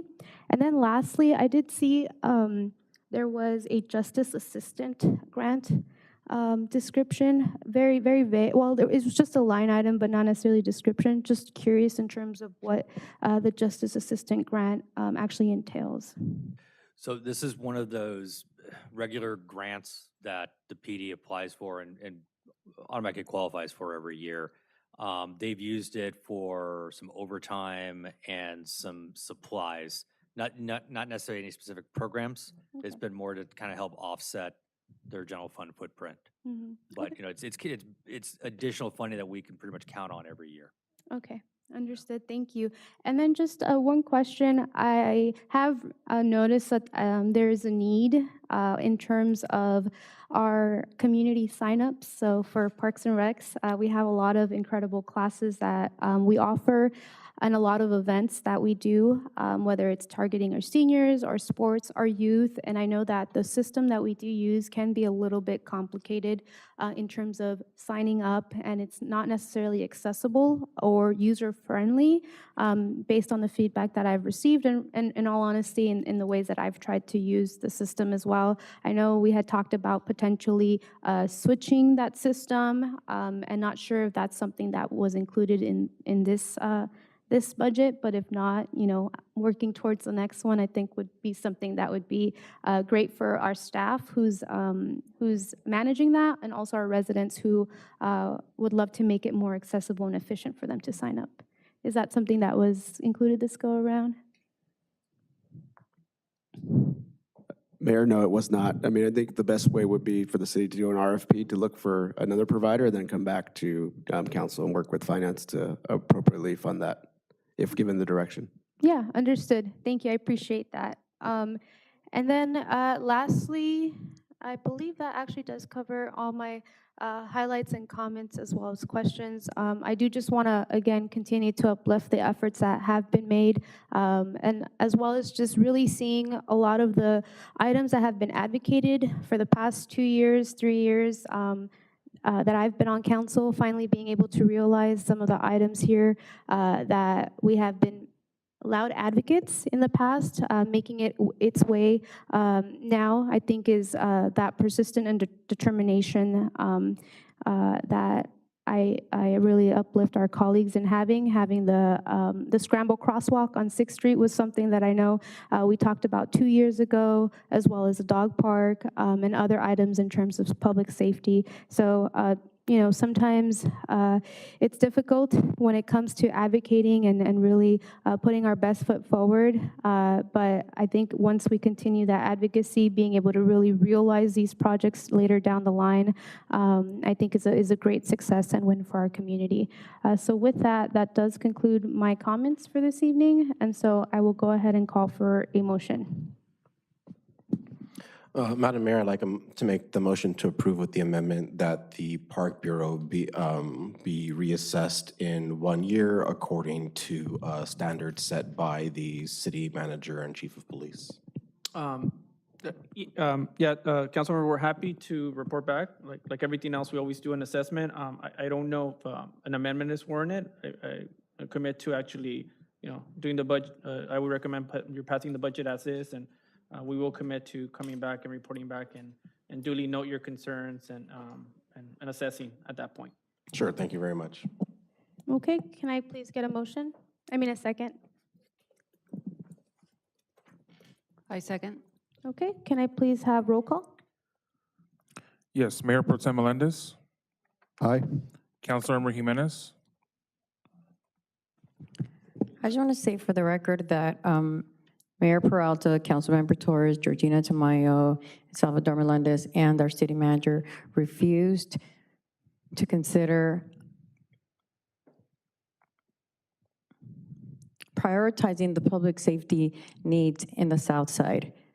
There was a presentation that was done some time ago by Chief Espinoza where we actually approved and giving directions to staff to move forward with doing the, not the right thing, but to looking into what was needed to be able to open up a substation so that they could give an estimate to our director of finance and our team. So I don't have the dates for that meeting. However, I do want again to go on record that they refused to prioritize the needs of the neighboring community in the South Side. It is no secret to anyone that the South Side, again, has been neglected, and we have, and yes, David, I have lived in the South Side for 15 years. However, the residents that live right next door to that park are the people that have been asking for that. So it's not even next to me, but it's further down south. These are our neighbors, these are our residents. So I cannot approve, while there's a budget for a parade and there's a budget for a dog park, we are not Madam Mayor, budgeting point of order. we are not budgeting, Madam Mayor, we are point of not order. budgeting for a substation, which is, again, something that Councilmember you've all Jimenez, talked we were about, calling for of a public vote. safety needs in our city. Councilmember You, Jimenez, we're Georgina, have calling talked for a about this vote. repeatedly. I cannot, Mr. Councilmember Solorza, Jimenez, as wonderful a job please. as you've done, I We're cannot calling support for this a vote, budget. and we're This asking is you to be respectful irresponsible. of the process. So I will not be voting on this, but let it go on record that the mayor and my council colleagues, including the city Thank you very manager, much for your did vote, not and Councilmember refused to Jimenez. prioritize the needs of the residents in the South Side. Mr. City Clerk, may you please call the next person? Councilor Tamayo, Aye. Councilor Torres, I'll make a much shorter comment than my colleague here, but her refusal to adhere to, our decorum and the rules of these chambers not only disrespects the attendees and the residents and the mayor, but I think more specifically is a poor representation of the residents of District 5. I would like to vote in favor of passing the motion. Okay, thank you. and Mayor Peralta. And I vote aye as well. So that leads us now to our consent calendar. Mr. City Attorney, can you please read the statement of approval on consent items, and please allow council to pull any items for discussion? Yes, thank you very much, Madam Mayor, members of the council. This is the time for the consent agenda. All matters listed under the consent agenda are considered to be routine. Any item a member wishes to discuss, including any item the public submitted speaker cards, should be designated at this time. All other items may be approved in a single motion. Such approval will also waive the reading of any ordinance. Let me start by Mr. City Clerk. Do we have any cards on any consent matters? No speaker cards. Thank you very much. So we now have items 9 through 20 on the consent, and I'll poll the council, starting with Mayor Pro Tem Melendez. No items? Councilmember Jimenez? No items. Councilmember Tamayo? No items. Councilmember Torres? Item 18. 18, and Mayor Peralta. And no items on my end. That would be appropriate then to approve all items 9 through 20 with the exception of item 18. Be appropriate to entertain that motion. I'll make the motion. Okay, thank you, Mayor Pro Tem. Can I please get a second? Second. And Mr. City Clerk, may you please call for roll? Mayor Pro Tem Melendez, Aye. Councilor Jimenez, Councilor Tamayo, Aye. Councilor Torres, Aye. Mayor Peralta. And I vote aye. And so now that leads us to item number 18, approve amendment number 1 to professional services agreement with Care Solace, Inc. to provide assistance with community-based counseling. Councilor Torres, the floor is yours. Thank you, Madam Mayor. Last year, this council recognized the need for mental health services in the community and approved a pilot program to explore how we could more easily connect our residents to mental health care providers to stem the rising tides of loneliness, depression, and anxiety, which ultimately express themselves in violence, suicides, and a dispossessed community. While the program got off to a slow start, we were heartened to see that within a few months of implementation, that the program had a user base that seemed to more than justify the cost, according to the numbers provided by Care Solace. Now, approaching the 1-year mark, I believe holding ourselves as fiduciaries and reassessing the program is important. Although we entered into the contract in June, the onboarding and training meant the program did not kick off until the fall. From the fall until Care Solace's presentation in January 2024, we had over 60 people use the program, a very modest start. What astounds me with the most recent and current report is that in the last 6 months, we've had an additional 230 users take advantage of this city's service, an increase over the prior period of almost 400%, which is actually really incredible growth. We also saw that populations outside Montebello were signing on to the program. 10% came from the neighboring city of Monterey Park, where they experienced the tragedy of the Chinese New Year shootings. However, we must take a realistic look at whether or not the $60,000 we might spend annually cannot be better spent somewhere else on some other need. With over 2 million bus passengers a year, 9,000 calls for service to the fire department, and thousands more from our police department, we should be able to drive the per call cost down and drive the value up. I would like to reiterate and reinforce that Care Solace, the information to connect to our mental health care services, should be a regular part of our police and fire engagement for those that are experiencing crisis. And so while it's commendable that we approach the current mental health care crisis with good intentions, I'd also like to recognize that this program really should have more significant results given our power as a full-service city.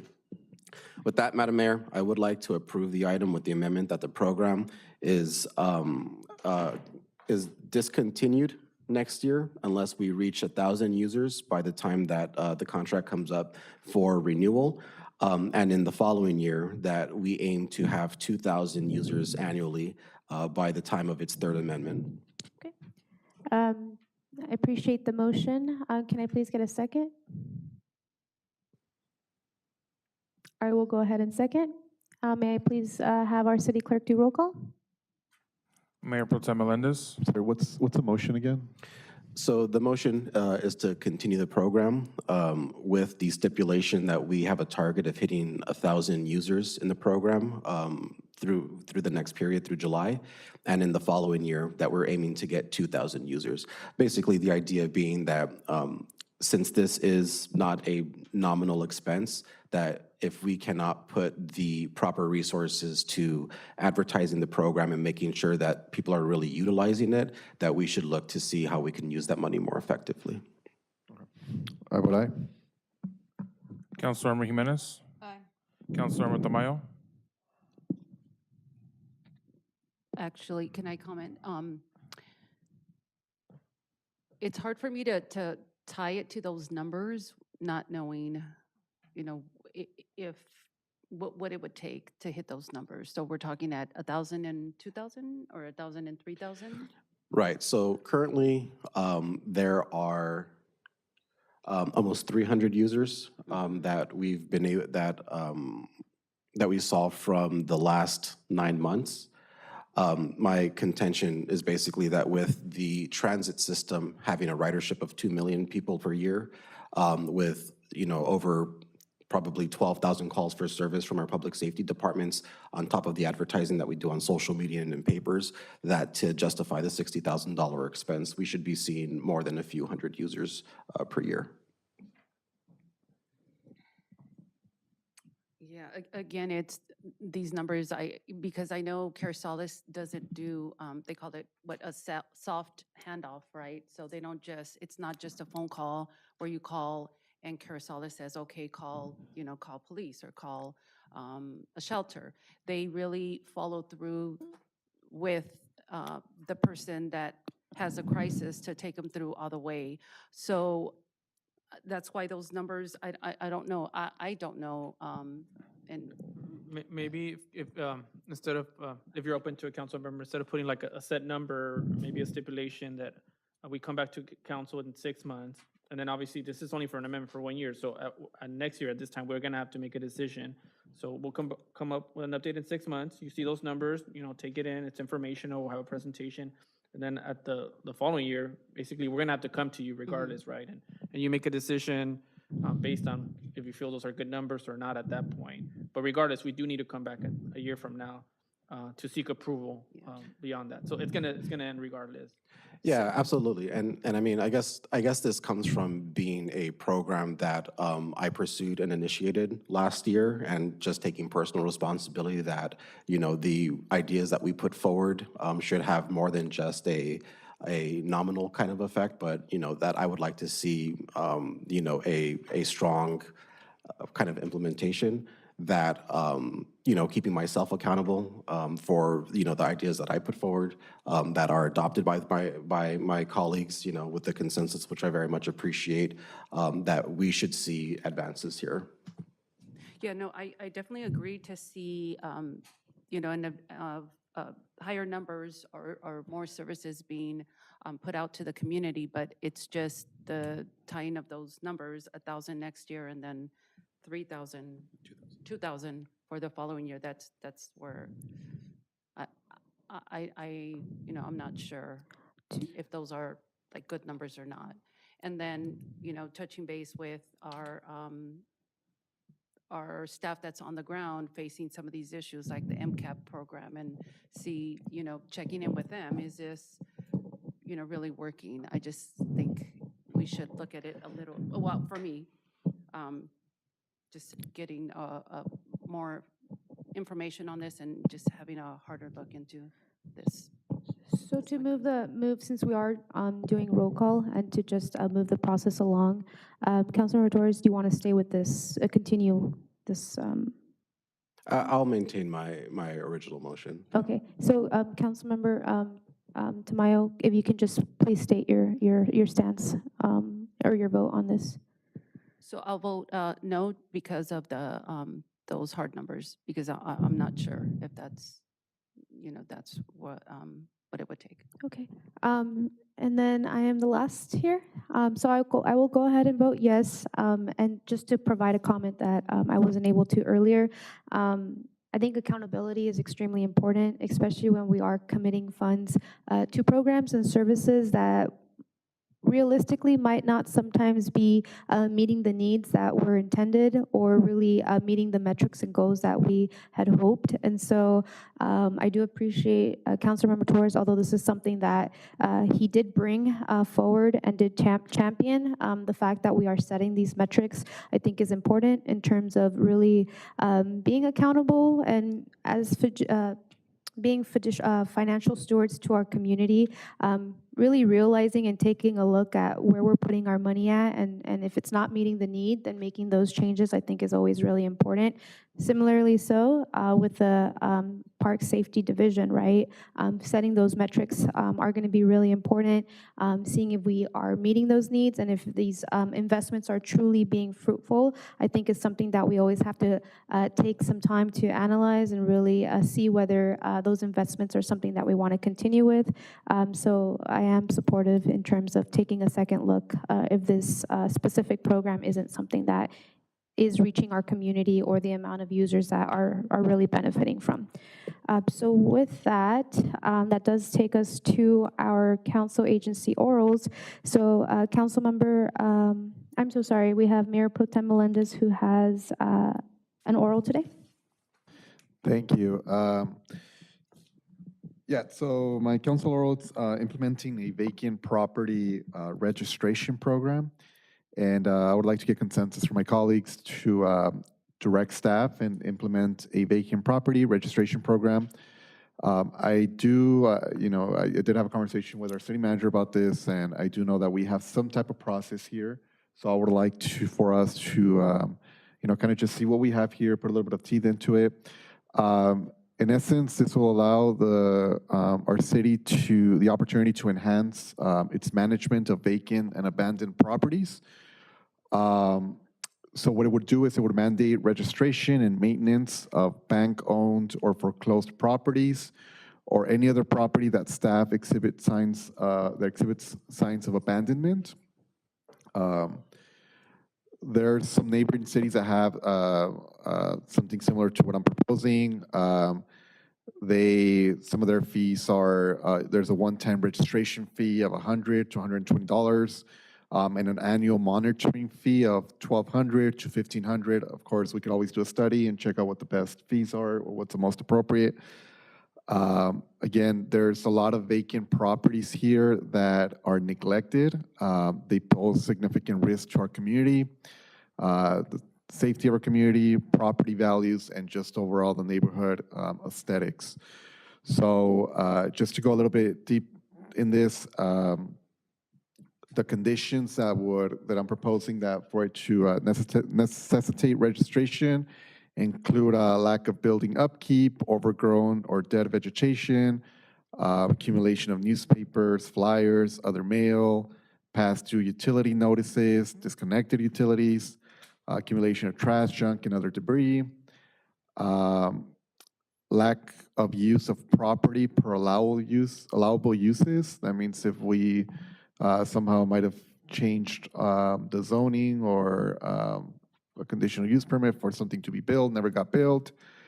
And again, any other conditions that I would leave to the discretion for staff to look at. So again, I'm open to any discussion on this, but I would like to see if we can implement this and have staff kind of take a bite at this and see if we can get it in and hopefully hear this item and see if there's something that we can come into. Just one final thing. I did have a conversation with our chamber. I know that we're introducing this, so we also want to work with the business community and make sure that this doesn't impact in a negative way towards our business community. We're just trying to make sure that a lot of vacant properties are out there to submit some type of plan. That's also part of it. Submit a plan every year of that vacant property of what they plan on doing.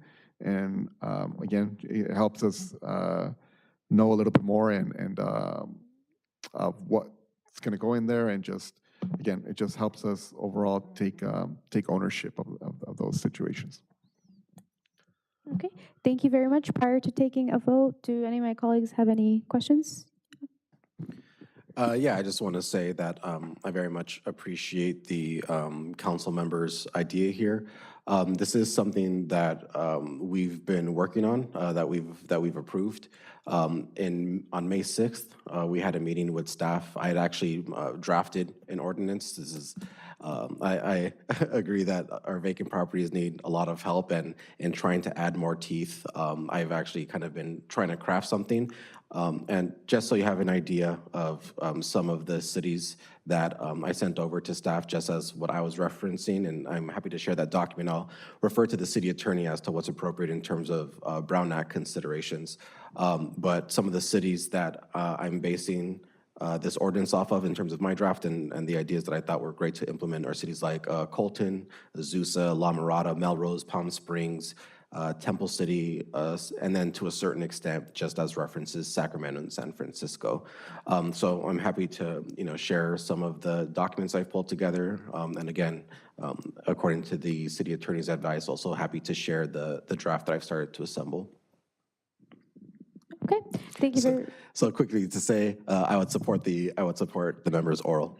Okay, thank you very much. And do just want to commend and uplift both of you in terms of the issue with our vacant properties. I know this is something that I continuously bring up to our city manager. It's very unfortunate that we do have property owners that leave their properties vacant for years on end, right? We have Garduno's, we have the recently new car wash, as well as many down Whittier, Washington, and the fact that the properties are not being maintained, they're being tagged, unfortunately we have homeless individuals breaking in and shattering glass, makes our city look extremely bad. And so I think that we do need to take a stance in terms of making sure that we clean up our city and really hold some of these property owners accountable, also in ways that don't necessarily hurt property owners that are really making that effort. And so I think there is definitely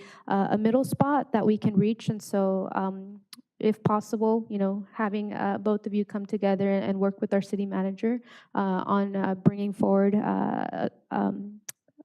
this item, really want to uplift that. And so if we can go ahead and have roll call, please. Yes, thank you. Mayor Pro Tem Melendez. Aye. Councilmember Jimenez. Councilmember Tamayo. Aye. Councilmember Torres. Aye. Mayor Peralta. And I vote aye. And I actually did forget, I jumped over the AB 1234 reports. Do any of my colleagues, kind of just looking down the aisle, have anything to report out? Nope. Okay. So prior to adjourning today's council meeting, I do just want to take a moment to honor the memory of Rolando Walter Wolvovic, a cherished member of our community and the owner of the Montebello Barnyard Zoo for 34 years. Rolando was a beloved husband, father, and grandfather who made a lasting impact on our community by generously donating field trips to the Barnyard Zoo, providing countless children with unforgettable experiences at the barnyard, getting to know the animals, and really cultivating a love for animals and their care of. His contributions have enriched the lives of many, and his legacy will continue to inspire us here in our community. I would like to send, on behalf of all our council, our condolences to his family, And with that, I hereby adjourn this meeting. Thank you all for your attendance and dedication to our community.